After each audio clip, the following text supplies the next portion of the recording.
Good morning, everybody, and welcome to Wednesday's English lesson, where we will be continuing with our story about the cat Varjak Paul. Now, at the end of yesterday's lesson, I asked you to go away and play the standalone video for chapter 6. Now, if you didn't do that, it'll be a really good time to do it now, because we are going to be focusing on this chapter this morning. Now I had on here to read it with you this morning, but because I've already done it on the web, on the video, I don't think there's any need for me to read it again. However, it would probably be a really good idea if you could play it through and listen to it one more time. Okay, so I would suggest that you go and find it, okay, and then press pause. While you're doing that, listen to the video, watch the video, and then come back to the English lesson. Okay then? So press pause now. Okay, so our learning intention this morning is that we're going to have a go at visualizing and describing a scene. So you are going to almost use your imagination as to what Varjak could see over the wall when he was stood on top of it. Now, we know some of it because the text does give us some clues. However, it would be really cool if you could actually use your imagination to see or to say what Varjak might have seen. Excuse me. Now, what I want you to do at this moment is, or in a moment, I want you to close your eyes and imagine that you are Varjak Paul. How might you be feeling? How are you feeling on top of that wall? What do you hear when you're up there? What do you smell when you're up there? And what do you see? Okay. Maybe you could come up with some ideas while you've got your eyes closed, because you're going to be using that in your writing this morning. So I'm going to give you a couple of minutes. Imagine that you're Varjak Paul. What might you see? What might you hear? What might you smell? And how are you feeling about everything? Okay, so press pause now. You've got 2 or 3 minutes to just think about it and then come back. Okay. Okay, so hopefully you've got your own ideas as to what Varjak might have seen when he was on top of that wall. What I've done there is I've put together a small waggle for this morning's lesson. I am describing what Varjak sees on top of from the top of the wall. So we're going to read it through together, and then I'm going to give you a chance to look at it and think to yourself, what year 4 writing objectives are there here? And I'm not going to tell you what's in there today. I want you to go and search for it. Okay, but first things first, let's read it together. So, as Varjak stood on the edge of the wall, he felt as if he was on top of the world. The crumbly, crusty wall seemed to Varjak to be as high as a mountain. As Varjak looked up, he was dazzled by a blanket of shimmering, glittering stars. What were they? Varjak had never seen them before. The night sky was as black as coal. Looking into the distance, Varjak was astonished by row upon row of twinkling lights. These lights vanished into the distance through the gloomy night air. Varjak took a deep gulp of air. So this was what fresh air smelt like. He smiled as he remembered the damp, musty smells of the Contessa's house. Varjak was happy because he was free. It was time to make a difference. Okay, so what I want you to do is to, as I just said just now, I want you to spend just 4 or 5 minutes looking through the waggle, okay? And what I want you to do is to find as many year 4 writing objectives as you can. As I said just now, I'm not going to tell you what they are today. I want you to tell me what they are, okay? I want you to be able to find them. Okay, press pause while you're doing it. Press play when you're ready to carry on in 5 minutes. Okay, so if we look at this waggle, then if we pull it apart, I think you've got frontal adverbial phrase here, as Varjak stood on the edge of the wall. You've got expanded noun phrase in the second sentence here, and a simile. I like the way that we've got dazzled there. And shimmering, glittering stars. So again, we've got expanded noun phrase. We've also got a rhetorical question there, and another simile. I think we've got frontal adverbial phrase here. Prepositional phrase, if you're being really clever, and we talked about them towards the end of the last term. So he's looking through the gloomy night air, and an expanded noun phrase. Again, as we look into the next sentence here, we've got expanded noun phrase, and then finally we've got last word, first word sentence, Alan Pete's sentence. So we've got lots of year 4 objectives that are jammed into just this small piece of writing, and that's the kind of, I'm not asking you to write pages and pages when we do our writing, but I am asking you to try and jam it with as many year 4 objectives as you possibly can. Okay, this morning, your independent learning task, your writing task, is to write a setting. You're writing a description of what Varjak might see from the top of the wall. Now, I'm saying you can use my Waggle for a bit of help, a bit of inspiration, but I reckon you could make it even better. Use your imagination as to what Varjak might see, what he might hear, because I deliberately have left that out because I want to see what you think Varjak might hear from up there. Okay, like I say, use the Waggle where you can, just don't copy it. Okay, I've given you some ideas of things that you could use down here, and I think I reckon you could do maybe 20 to 25 minutes with this, please, no more than that. Okay, so get what you can done in that time. Okay, press pause then and press play when you're ready to come back to listen to me. 25 minutes, pause. Okay, welcome back to your English lesson. I hope that your independent writing worked well. If you need, and I don't always remember to say this to you, don't forget that in your Year 4 home learning, or on the Year 4 home learning page on the website, there are some of the help mats that we normally give you in the classroom, things like frontal adverbials and similes and stuff. So don't forget, if ever you want to use them, they are there. Right, I want to move on. Just for the end of the lesson here, I want you to sit back and listen to chapter 7 and chapter 8. Okay, so this takes place after Varjak fell off the wall, or fell down off the tree. And he has blacked out. Okay, so chapter 7. Varjak dreamed. He dreamed he was walking by a river in the heat of the night. Zigzag trees swayed in the warm breeze. The air smelled like cinnamon and tasted of ripe dates. He looked up. The stars were different. They sparkled big and bright in a brilliant sky. An old cat with silver blue fur, like starlight, walked beside him. He looked like a Mesopotamian blue, but he wore no collar, and his eyes were amber like the rising sun. Welcome to the land of your ancestors, said the old cat. Welcome to Mesopotamia. Mesopotamia? Where Jalal came from? Jalal the Poor, yes indeed. This was his home in olden days. Varjak's pulse beat a little faster. Did you know Jalal? He said. And if I did, then I'd ask you questions. Are the tales true? Could he really talk to dogs? And what would he think of me? The old cat cackled. What a question! Why should that matter to you? Varjak looked away. My family say I'm a disgrace to the name of Jalal. They say I'm not a proper purebred Mesopotamian blue. Oh? And what say you?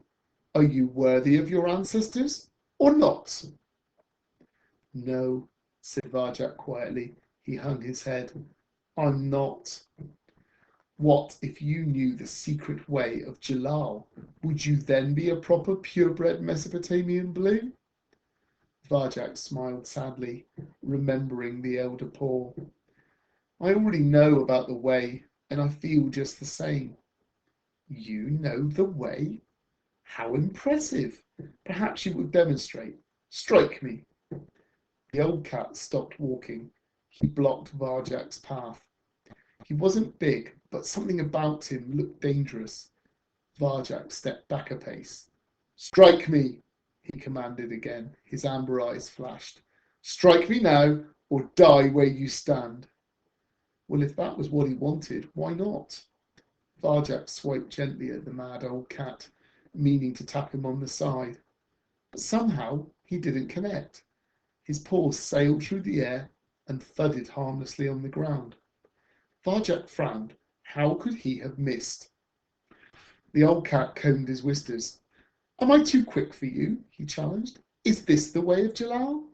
I think you know nothing, little kitten. Strike me again." This was becoming annoying. Now Varjak wanted to hit him hard. He decided to give it his best shot. There was no way he could miss. He slammed out a silver blue paw, missed completely, and lost his balance. Those alien stars twinkled at him with silent laughter as he rolled onto the riverbank. He sprang up again, furious. Once more, goaded the old cat. Varjak's frustration boiled over. He lashed out. His paw flapped stupidly in space, and he toppled to the ground. He kicked with his back legs, but he was fighting himself now, and he knew it. He was beaten. His elderly opponent peered down at him. "I thought the first attack rather half-hearted," he said, as if they were having a friendly chat about the weather. "The third was crude and clumsy, as you know. The second showed potential, yes, but it was slow, terribly slow. Still, you have spirit. If you wish to learn the way, the true way, only ask, and I will teach you." Varjak couldn't speak. The words stuck in his throat. He felt ashamed and embarrassed. It was obvious that this old cat knew far more about the way than him, but he couldn't bring himself to admit it. His pride wouldn't allow it. The old cat shrugged. "Farewell, then." He began to walk away. Something shifted inside Varjak, like a locked door opening. "Wait!" he called. The old cat turned around. His body shimmered in the warm breeze. "Don't go," said Varjak. I want to learn the way." The old cat smiled. "Very well. Then I shall teach you. We begin now." He cleared his throat. "There are 7 skills in the way of Jalal. The first of these is open mind, and you have just found its secret.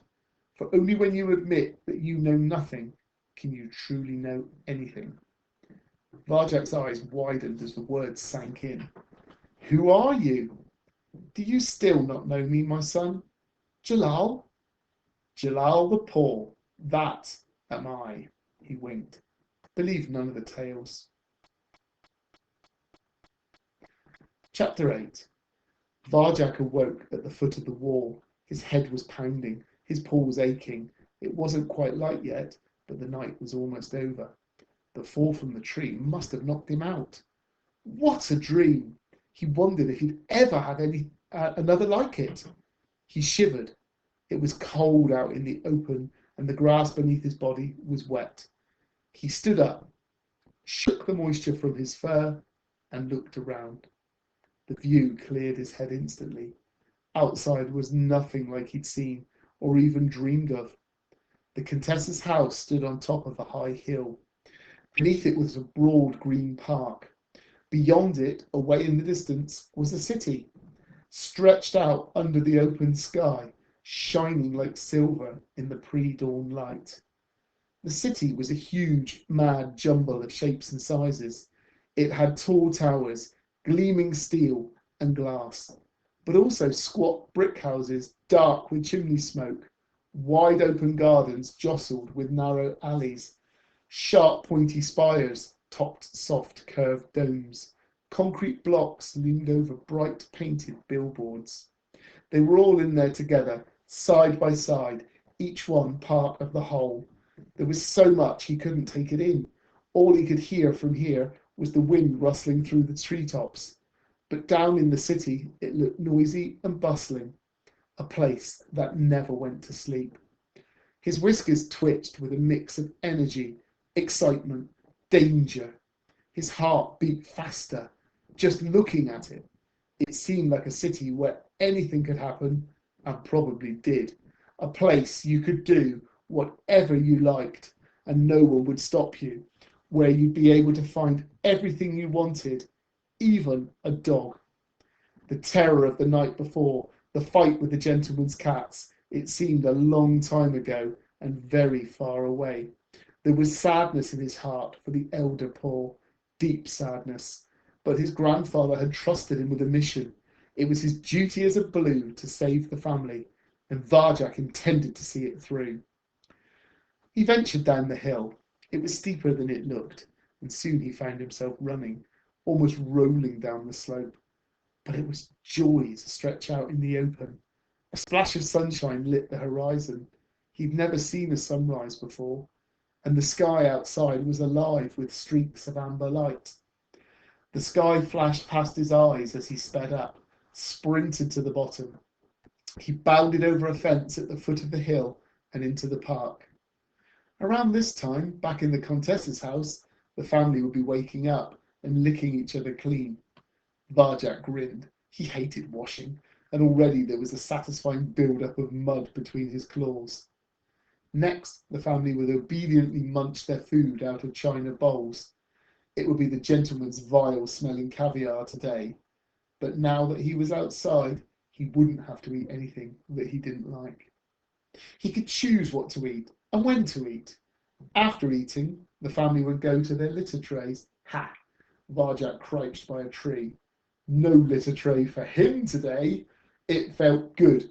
It felt natural. It felt, he thought, like it ought to feel. This was how it would be in the future. It was going to be the best time of his life.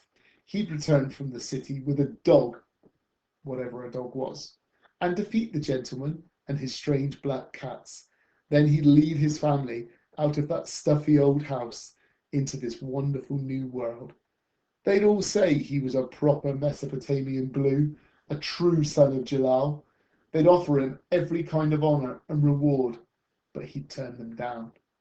I did it for the glory of the family, he'd say humbly, and they would cheer him even more. Varjak wandered further and further in his happy days. He barely noticed the fiery shades of sunrise burn out, leaving a sky the colour of cold ashes. A violent sound cut through his thoughts. It was like shrieking and roaring at the same time, and it scared him. The sound came from a black road that circled the park in the distance. He crept towards it, ears pressed against his skull, and then he saw them. It was a column of fearsome monsters. They were rolling down the road, roaring at each other and everything around them. Huge monsters made of metal with sharp edges all around. They had yellow eyes at the front and red eyes at the back. They moved on black wheels which turned so fast it made Varjak dizzy, and they belched a trail of choking smoke behind them on the wind. Could these be dogs? What were the elder Paul's words? These monsters were big enough to kill a man, their breath was foul, their sound was deafening, and they filled his heart with fear. This was it. He was sure. They were dogs. He'd found them. A hard, tight ball of terror formed in Varjak's stomach. How was he supposed to talk to these monsters? They didn't look as if they'd stop for anyone, let alone a kitten. As he edged closer to the procession of metal beasts, all his happy thoughts about the future faded like a false sunrise. Slow time, moving circles, shadow walking. He shook his head. How were those words supposed to help? Why had the elder Paul trusted him with such an impossible mission? Why hadn't he chosen someone older and stronger, someone like Julius? Julius might know what to do with a dog, but Varjak did not. The quest was too hard.